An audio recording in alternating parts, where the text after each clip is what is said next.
Joining me today is Charles D'Angelo. He is a fitness and wellness coach and author. He was morbidly obese at age 17, realized he might not live to make it on stage for his high school graduation, and began his weight loss transformation. He lost 160 pounds in 2 years.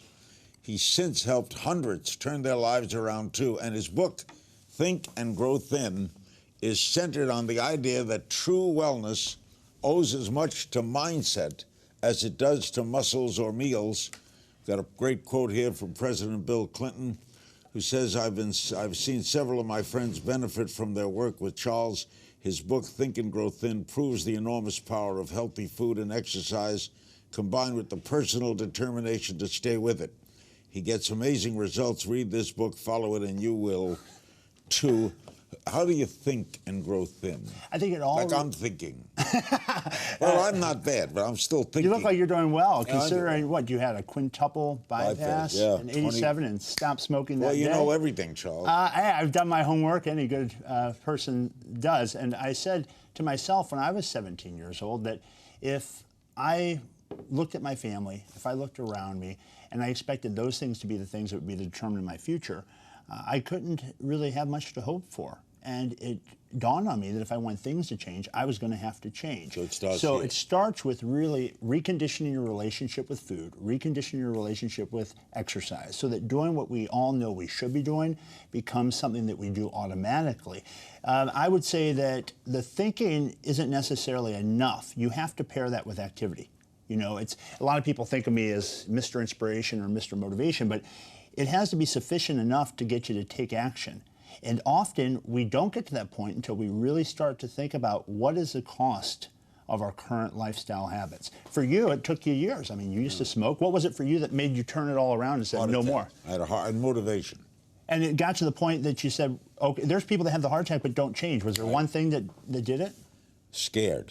Fear? Fear worked. Yeah, and that worked for me. It was getting to the point that recognized my life depended on it. You got a great title, by the way. Oh, thanks, Jack. How did you get to be so huge? Why did you weigh so much? I think it was a couple things. One was naivety. My family, I came from an Italian background. My father, as sincere as he was and hardworking as he wasn't afforded the luxury of the education that I was gifted from him. They grew up thinking that if the fridge was full, your house was healthy. So lots of bread, lots of pasta, things that are cheap, easy, accessible, and taste good were the staples of my father's family. And so he learned early on, you don't really consider that food has a real impact. And as time has went on, food stopped being food. The stuff that you used to eat when you were a young man is a lot different than what the young people, your sons, eat today. Now it's a lot of chemicals. It's highly processed. So you really have to take in consideration, one was a lack of education. The other was, at that youthful age, you don't really consider your own mortality. You don't really think that you only have today, and everything you're doing today does have an impact. How big did you get? 360 pounds, a size 50-inch waist. It was so bad, Larry, that when I would lay back on my bed and I would exhale as a teenager, my stomach was so large it would obscure the TV set. And I grew up with the cartoons at the time being my best friends. So I recognized things weren't going to have to change for me to change. If I wanted things to be different, I would have to be different. Do you have brothers and sisters? My brother Vince and my sister Lauren both grew up that way. Overweight, both?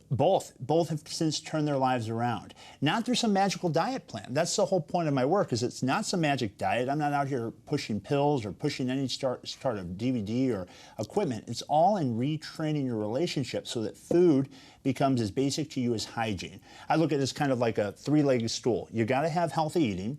You've got to have regular activity. But without this third leg, this missing link, if you will, you can't hold those other two in place. You were bullied as a kid? Terribly.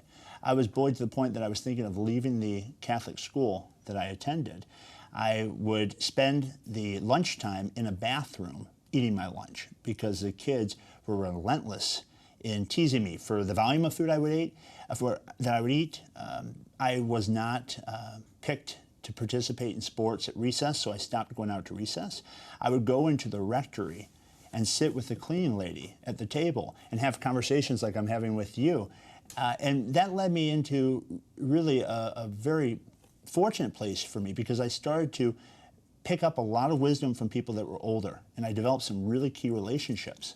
Was there an event? I had an event, as you said. Was there an event that started your turnaround? I think it was a series that ultimately resulted in the event. The series was this. My mom struggled with substance abuse and alcoholism all throughout my adolescence. So much of my adolescence was spent trying to help save her, if you will. So I wasn't even paying attention much to my own health. I was eating out of necessity. You know, what was easy, what was cheap. We didn't have a lot of money. I grew up in the middle of St. Louis. My father owned a janitorial company. My mother was a stay-at-home mom, and she grew up very poor. Neither had much education. So my mom turned to alcohol when she started having problems sleeping and everything else. My youth was spent in and out of hospitals, being told any given day she might not live to see that day's end. So with that type of emotionality present, it was difficult really even to think about myself. That coupled with thinking about my future. I may not live to ever hold a girl's hand. I may not live to be able to really tap into the gifts, the opportunities that God has in store for me ahead. When I started to consider that, it was like God's thumb nudging at me. And the right people at the right times all presented themselves, along with some fear. You know, the pull of your future has to be really strong. So I came up with a really compelling vision. What do I want to do? Who do I want to meet? What do I want to contribute? Those things were what pulled me through that. And when you have a strong enough pull, when you have a strong enough reason, doing whatever's necessary is easy. Well, did someone give you a diet? It wasn't any diet. What it was for me was this. After all these episodes where I was sitting in a classroom, profusely sweating, my heart was racing, my hands were clammy, all these types of things that were telltale signs of illness and issue, and I was only 16.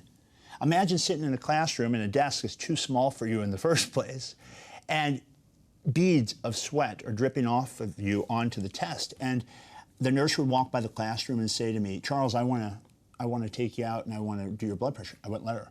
I wouldn't let her weigh me. I met a woman who, at the time I met her, she was about 3 years younger. She was about 77. And she went to a wellness gym every day. Her name was Mrs. White. The closest thing to God or God's presence I've ever encountered on this planet. And she told me, Charles, look, you need to start getting active. You need to start being healthy. I started going with her, but that gym I didn't particularly like. I went to another gym. I started studying all the people that I found that were healthy. If they were able to do it, there had to be clues. There had to be a system. So what I really focused my efforts on is what is it that they're doing consistently that produces result? Because success leaves clues. Anyone who has success in any context, if they're consistent enough, will end up where they want to be if you stay there long enough with it. So I started to study. I read as much as I could. I listened to as many people as I could. And I took in as much information. And I recognized that everything out there had success stories, but there was something that was missing. And it really is, how do you remain consistent when all these life circumstances pull at you? I understand you also use music. I am a musician, yeah. Yeah, I was very fortunate in all those times where I felt alone and bullied that I embraced the idea of having the hobby of playing piano. So I started playing piano. I taught myself how to play, and I found a lot of joy in that. I loved Elton John. I loved Billy Joel. I loved the Beatles. And quickly, you find a way to make what you need to do something that's fun. Do you do a lot of motivational speaking? I do a lot. I call it invitational speaking. I always ask people after hearing me to take some action. So many people are caught in a place they hate right now, a prison they've created by their own habits. So what I hope to do when I meet with people is to show them what's possible. Because many people, first and foremost, don't even think it's possible, Larry. They don't think that they're able to achieve whatever their dreams are. Maybe they look around like I did. I lost my father. You lost your dad when you were 9, you told me. I lost my dad in 2013. He was 54. He died of a massive heart attack, which left me with my mom. You know, so a lot of people, they're not fortunate enough to have the access to examples of what's truly possible. That's what why I wanted to come on your show, why I wanted to meet you, is because I just want people to recognize, look, it's possible. I came from very little, humble beginnings, modest means. My dad, like I said, didn't have a lot, but he always bred me, and as well as my mother, that with hard work in America, you can achieve anything. if you will pay the price of discipline. And very few people are willing to pay that price sometimes. Inside of you, Yes. is there a fat man? Do you still want the cream puffs? I think you hit on a critical point of transformation. For any real change to happen, an identity shift has to happen. We talked about your smoking. You have to say, I'm not a smoker. Not, I haven't smoked for a year. Because it's like, well, what are you waiting for, next year to start smoking? So the point is, you've got to shift your identity. When I made the decision that I was no longer going to be that 360-pound man, I said to myself, I'm not going to eat junk. That's not who I am. I made it so integral. Every day since I was 16 years old, I'm in the gym. I eat a very consistent set of foods, somewhat to my lady's detriment. She likes a lot of variety. You know, I like to do the same thing all the time. And food for me now has become as basic as brushing my teeth. And when you make something that's necessary to success that basic, you're unstoppable. Why did you decide to write a book, go out and help people? Because I'm one guy. Did you have a profession you wanted to do other than this? This is what I wanted to do. I've been told since a young age, priests, older folks had always told me that it really seemed to them I was called vocationally. They thought I should be a priest or that. I've always had a sensitivity to people's feelings. I was always different than all the other kids. I always related to older people much better than the people in my own peer group. So at that age, growing up, I just knew I really wanted to make a difference in people's lives. And when I hit that critical point at 17, 360 pounds, prior to Miss White taking me to the gym, I went to another gym with cash in hand, but I was turned away because I didn't have a credit card. My family had no credit. You know, in your day, when you hit zero, they cut you off. In my parents' day, you can keep going past zero. They can bury you. And so my parents ended up in a very unfortunate circumstance where, you know, we had to pay for things with cash, which was a good lesson for me to learn that young age. So when I went to the gym, was turned away, I came home, I plopped down on my bed, and I started crying. And I looked up at the ceiling, and I said to God, I said, if you will help me become normal, just normal. I didn't say Mr. Fitness, any of that, endorsed by presidents, no.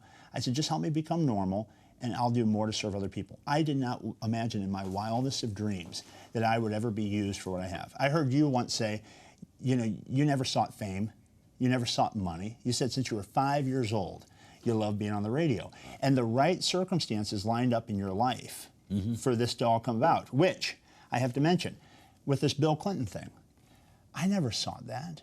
I was busy on purpose, helping as many people as I could in St. Louis, Missouri. You know, I'm not going to New York. I'm not sending out letters in a gym office, okay? And my name starts getting around because I'm producing some really extraordinary results. Sooner than I know it, I'm helping all sorts of political folks. I get an offer to write the book. It's in the final stages, and one of my clients notices a picture of President Bill Clinton behind my shoulder. She had lost 70-something pounds at that point, and I'd helped lots of her friends. And she said, are you a fan of President Clinton? I said, absolutely. I've been since I was a kid. I wrote him a letter. I never got anything back except for this auto-penned presidential portrait, which I later had framed and had positioned behind my desk. You know, didn't ever give much thought to it. She said, he's one of my closest of friends. I'm having breakfast with him next week. Why don't you join us? You can tell him your story. Now, fast forward. Here I am. That was 5, 6 years ago. And I hear your story. You told on an interview about Jackie Gleason, you know, that you traveled down to Miami. Boy, you researched my life here. Larry, I have a lot of respect for you, sir. Okay. I really do. I'm not saying that to flatter you. I say that because I truly believe, I believe God uses me in a lot of ways. And I heard your story about how he got you Frank Sinatra's interview, you know, and that was kind of how this lady did for me. You know, here I am, some young guy. I'm in my early 20s. Who am I to have a presidential endorsement, right? Who are you to have 3 hours with Frank Sinatra, who was the biggest thing in 1964? So it happens, I wanted to get you a little gift before I came, and I was thinking, what the hell do you get Larry King? You know, you just met everybody, what, 60,000 interviews? That must be 60,001. And I thought, what can I get him? So I went and I looked for some Jackie Gleason stuff. Now, you're not going to believe this, Larry, but I met a collector, and I happened to find, okay, 2 things I thought that I wanted to give you. Now, you're no longer a smoker, right? No. Okay, so these are not to be used for smoking. But I want you to take a look, and I think your eyes are good enough. If you look at that, see what that says there? Merry Christmas, Jackie Gleason. Now take it out, and look at that paper underneath. Thanks, Larry. Merry Christmas, Jackie Gleason. Well, how did you get this sign? The man had it. I don't know who the Larry was. Now, what are the chances that that would happen? And then this as well. If you take that out and you look at the top of that one.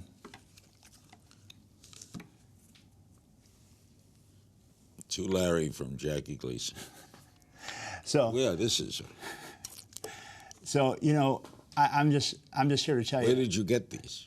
A collector, and I asked if he had any Jackie Gleason memorabilia. He said I happen to have 2 lighters. Now, what's the chances, Larry, that they'd be signed to a Larry? That's why I'm here today. I wanted to let you know that I feel that that God intended those for you, and that I've heard some. You got them from a collector? In Illinois. Yeah, and I just went on the internet and I said Jackie Gleason memorabilia. I found 2 lighters. I thought, oh, that'd be interesting. They were, inscribed. They're inscribed to Larry. I thought, what an unbelievable thing. Maybe I'll go back to smoking. I don't think that's the point. I think the point is that here it is, 50 years later. You know, you're in a stage in your life where you're thinking about legacy and everything else. And I've heard your discussions about your faith and all of that. And all I'm saying is, I don't know how to explain that. I can't tell you how that happens, but it happened. What do you think of shows like The Biggest Loser? I think if you put the incentive to something outside of yourself, you set yourself up to fail, personally. That's my personal opinion on it. I think it needs to be a real internal drive. You have to be doing it for yourself and for, most importantly, for the people that are around you. You have to recognize that we all have a purpose here. But if you're not willing their purpose is to win on that show?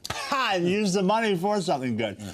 I think that you could find that you'll be able to fulfill your purpose a lot better if you're in ideal shape. So many people think that, well, if you're overweight, it's okay. I'm not saying that it's not okay. I'm just saying by choosing a lifestyle that's not healthy, you're definitely slicing off a lot of what's available. Think about it. If you don't have energy, what matters? It doesn't matter how much money you have in the account. None of that matters. What really matters is feeling good, looking good. And I always tell people that the only cost of that is discipline, staying consistent, that it's possible, that it's you. I can't do it for them.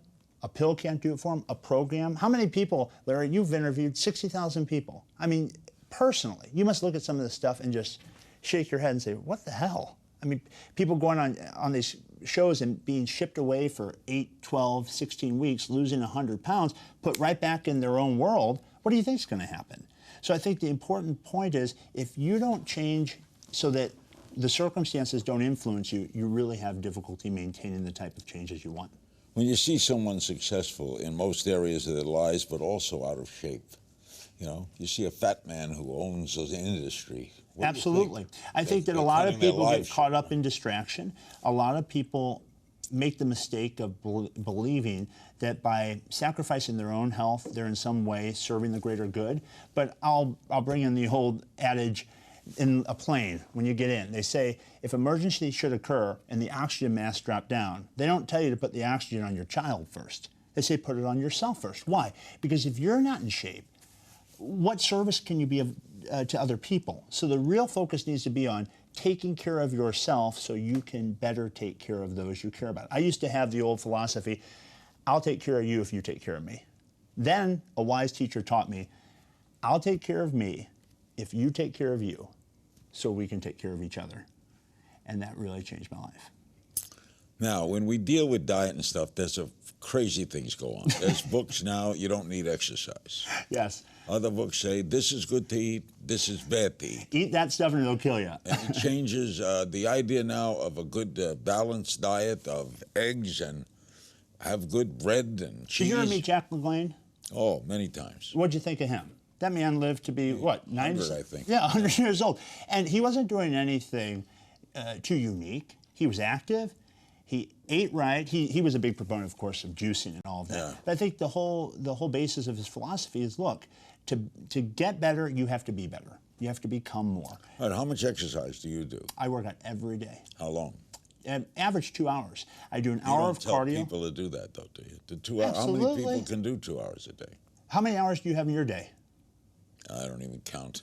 How many hours do we have in a day? We have the same amount, Well, 24. 17, yeah, but sleeping. Sleep, of course. But what we do with them, right, is what makes a difference. So it's never a matter of time. And that's another excuse people come to me with. I don't have the time. No, you're not making the time. Again, I don't come at it confrontationally. I'm not saying you're wrong. I'm just saying if you'll make the time for this,